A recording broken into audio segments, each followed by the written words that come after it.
आज हम करेंगे long answer questions, chapter 1 geography, resources and development. Let's start from the first question. Explain the classification of resources. बेटा इसमें हमें resources को क्लासिफाई करना है। इसमें देखो हमारे based on origin, based on exhaustibility, based on ownership, ये हमारे क्या है। फिर हम इनको अच्छे से एक्सप्लेन करेंगे। ये लॉन्ग है तो हमें थोड़ा आंसर बड़ा लिखना होगा। बेस्ड ऑन डेवलपमेंट, ये 4 बेसिस हैं हमारे। अगर आपको इनका मीनिंग समझ आ गया तो आप अपने आप से आंसर लिख सकते हैं। फर्स्ट देखिए, बेस्ड ऑन ओरिजिन। ओरिजिन का मतलब कहाँ से है, कि वो कहाँ से आया है। जो रिसोर्सेस है वो उसकी वो बायोटिक है या एबायोटिक है। बायोटिक का मतलब लिविंग, ये हमने साइंस में पढ़ा है। बायोटिक का मतलब लिविंग, कि वो प्लांट्स, एनिमल्स, फॉरेस्ट, ये हमारे सब क्या है, बायोटिक रिसोर्सेस है, obtain from living organisms. Abiotic resources like non living things, air, water, minerals. Okay, next देखते हैं बेस्ड ऑन एग्जॉस्टिबिलिटी। इसका मतलब होता है बेटा जो खत्म हो जाए और जो कभी खत्म ना हो। तो वो उनके बेसिस पे 2 हैं। Renewable resources can be renewed naturally, जैसे सोलर एनर्जी है, विंड एनर्जी है, इनको बोलते हैं हम नॉन एग्जॉस्टिबल रिसोर्सेज भी बोलते हैं, जो कभी खत्म ना हो। अगर खत्म हो गए हैं तो हम उन्हें रीन्यू कर सकते हैं। नॉन रिन्यूएबल रिसोर्सेज, अगर हम उन्हें रिन्यू करने बैठे तो बेटा it will take million of years to form, like coal, petroleum, and it is also called exhaustible resources, जो खत्म हो जाते हैं, एक बार यूज करने के बाद वो खत्म हो जाता है। बेस्ड ऑन ओनरशिप, ओनरशिप का मतलब होता है कि उसका पे मालिकाना हक किसका है। इंडिविजुअल रिसोर्स, जैसे फार्म्स होते हैं, हाउसेस होते हैं, किसी की बाइक है, किसी का घर है, तो इसके पे इंडिविजुअल का हक है। एक ये प्रॉपर्टी किसकी है, किसी एक ही इंसान की है। कम्युनिटी रिसोर्सेज कैसे होते हैं बेटा, जैसे पार्क है, पूरी कम्युनिटी का पार्क है, तो वो रिसोर्स किसका, उसे कौन यूटिलाइज कर सकता है, पूरी कम्युनिटी के लोगों से, जो आसपास के लोग हैं सब उसे यूटिलाइज कर सकते हैं। National resources, it is owned by country, ये कंट्री के होते हैं, जैसे रिवर्स हैं, फॉरेस्ट है, इस पे सरकार का हक होता है। International resources controlled by international bodies, जैसे ओशियंस हैं, 2 कंट्रीज के बीच में पड़ रहा है, 4 कंट्रीज के बीच में पड़ रहा है, तो वो वहां के जो फॉरेन मिनिस्टर्स वगैरह होते हैं वो उन्हें कंट्रोल करते हैं, इंटरनेशनल बॉडीज कंट्रोल करती है। बेस्ड ऑन डेवलपमेंट, अब डेवलपमेंट के अकॉर्डिंग बेटा देखिए पोटेंशियल रिसोर्सेज, इसमें क्या होता है, रिसोर्सेज हैं तो, लेकिन अभी वो फुल्ली यूज्ड नहीं हुए हैं। डेवलप्ड रिसोर्सेज, अभी मतलब उसमें क्या है, डेवलप्ड मतलब वो उनका सर्वे कर लिया गया है और वो हमारे यूज में आ रहे हैं। Stock resources available but can not be use due to lack of technology, कि मतलब कि हमारे पास ऐसी टेक्नोलॉजी नहीं है कि हम उसे अपने यूज में ला सकें। रिजर्व्स मतलब part of stock that can be used in future, हमने वो फ्यूचर जनरेशन के लिए रिजर्व करके रखा है। क्लियर बेटा, ये अपनी नोटबुक में आप अच्छे से क्वेश्चन वाइज एमसीक्यू के फिर नोट्स बनाइए, शॉर्ट आंसर्स के नोट बनाइए, लॉन्ग आंसर्स के नोट बनाइए, इसी में से क्वेश्चन आना है पक्का। मैं आपको एक एक करके हर उसकी चैप्टर की मैप स्किल्स वगैरह भी कराऊंगी। चलिए नेक्स्ट क्वेश्चन देखिए, what is resource planning, explain it's steps in India. Resource planning बेटा क्या होती है, जो रिसोर्सेस होते हैं उनको कैसे हम एक सिस्टेमेटिक प्रोसेस से कैसे उन्हें आइडेंटिफाई करें, कैसे उनसे हम फ्यूचर जनरेशन के लिए कंजर्व कर सकते हैं, कैसे हम उन्हें यूज में ला सकते हैं, ये सब प्लानिंग होती है। हर चीज की हम प्लानिंग करते हैं, तो रिसोर्स प्लानिंग हम कैसे करेंगे, इसके कुछ स्टेप्स होते हैं, देखिए। Resource planning is the systematic process of identifying, conserving and managing resources for sustainable development. Sustainable development कल हमने short answers में बहुत अच्छे से देखा है क्या होता है। इसके स्टेप्स देखिए, identification and inventory of resources through surveys and mapping. पहले बेटा रिसोर्स को आइडेंटिफाई किया जाएगा, खोजा जाएगा कि वो कहाँ पर है, कैसे है।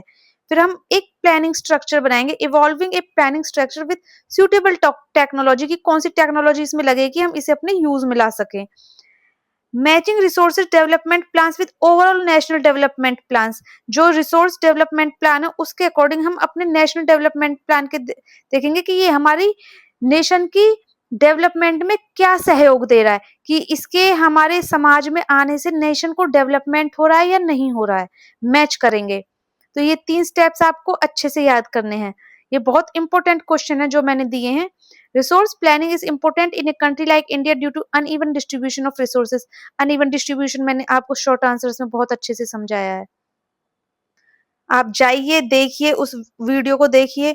आज बेटा ये फर्स्ट चैप्टर के कंप्लीट नोट्स हो जाएंगे। देखती हूँ शाम तक सेकंड चैप्टर के मैं आपको कंप्लीट नोट्स प्रोवाइड कर दूंगी। Explain the causes of land degradation and methods of its conservation. देखिए बेटा, एक्सप्लेन करना है अब इनको हमें। Causes of land degradation, deforestation, पेड़ों को काट देना, ओवरग्रेजिंग, हमारी जो गाय भैंस बकरी ये सब होते हैं उन कहीं फार्म पे ले जाके, लैंड पे ले जाके, ओपन एरियाज में उन्हें चराना, चराना बोलते हैं, ग्रेजिंग को ओवर ग्रेज करा देते हैं। माइनिंग एक्टिविटीज होती है, ओवर इरिगेशन कर लेते हैं हम, leading to water logging and salinity. Industrial waste वहां पे जाके फेंक देते हैं, लैंड डिग्रेड हो जाती है। अब देखिए मेथड्स ऑफ कंजर्वेशन क्या है, एफोरेस्टेशन एंड डिफोरेस्टेशन। इसका मतलब कि हम ज्यादा से ज्यादा पेड़ लगाएं, दोबारा फॉरेस्ट को उगाएं। Controlled grazing, proper irrigation techniques, treatment of industrial waste, plantation of shelter beds. जो भी बेटा डिग्रेडेशन के कारण है उन्हें हम रोकें, कंट्रोल करें। Describe different types of soils found in India. देखिए एलुवियल सॉइल, उसमें कल शॉर्ट आंसर्स में बस पूछा गया था टाइप्स ऑफ सॉइल, अब इनको डिस्क्राइब करना है। Alluvial soil, black soil, red soil, laterite soil, arid soil, forest soil. अब इनको देखो, alluvial soil most fertile soil होती है। इसमें हम व्हीट, राइस, मेज, शुगरकेन ये सब उगा सकते हैं। ये कहाँ होती है, जहाँ पे रिवर होगी उसके साइडों में जो साइड्स में जो प्लेन्स एरिया होता है वो एलुवियल सॉइल होती है। इसमें ये बहुत उपजाऊ जमीन होती है बेटा। Black soil found in Deccan प्लेटू, suitable for cotton cultivation. Deccan प्लेटू में पाई जाती है, इसे हम ब्लैक कॉटन सॉइल भी बोलते हैं। इसका दूसरा नाम ब्लैक कॉटन सॉइल भी है। ये महाराष्ट्र की तरफ पाई जाती है। रेड सॉइल देखिए, found in southern and eastern regions, rich in iron. Iron के होने की वजह से ये इसका कलर रेड आता है। Laterite soil found in high rainfall areas, suitable for T and coffee. ऐसा भी एक एमसीक्यू आया था कि tick the correct answer, which type of soil is use is suitable for T and coffee plantation. तो उसमें ऑप्शंस थे ये सारे के, तो हमें क्या टिक करना है, laterite soil. Arid soil found in desserts, Sandy and low in fertility. Arid वो बेटा जो जिसमें क्रैक्स आए होते हैं, जो इसमें वाटर की मॉइस्चर की बहुत कमी होती है, जिस जमीन में वो बिल्कुल भी फर्टाइल नहीं होती, उसे एरिड सॉइल कहते हैं। डेजर्ट्स में राजस्थान की तरफ पाई जाती है वो। Forest soil found in mountainous regions, varies in nature. Each soil type supports different agricultural activities. Next देखिए, एक्सप्लेन सॉइल इरोजन। बेटा सॉइल इरोजन हमको पता है कि जो टॉप लेयर होती है सॉइल की उसे बहा ले जाए, टॉप लेयर को अगर टॉप लेयर चली जाए तो वो सॉइल फिर बेकार हो जाती है।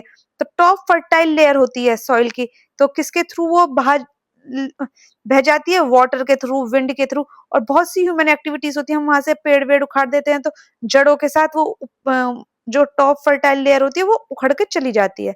इसके कारण देखो, deforestation, overgrazing, heavy rainfall, mining.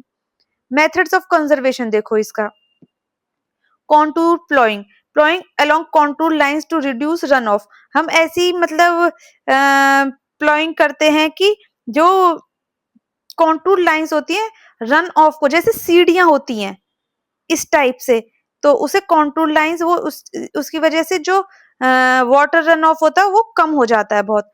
Terrace farming, step like fields in hilly areas. अच्छा, स्टेप लाइक फील्ड्स वो टेरेस फार्मिंग होती है। Strip cropping, growing crops in alternate strips. Shelter belts, planting trees to reduce wind speed. Afforestation, planting more trees to bind soil. बेटा ये अपने notes बना लीजिए, long answer type 5 ही कराए मैंने ताकि आप अच्छे से इन्हें याद कर सकें। चलिए थैंक यू, शाम को हम सेकंड चैप्टर के कंप्लीट नोट्स लेकर आएंगे।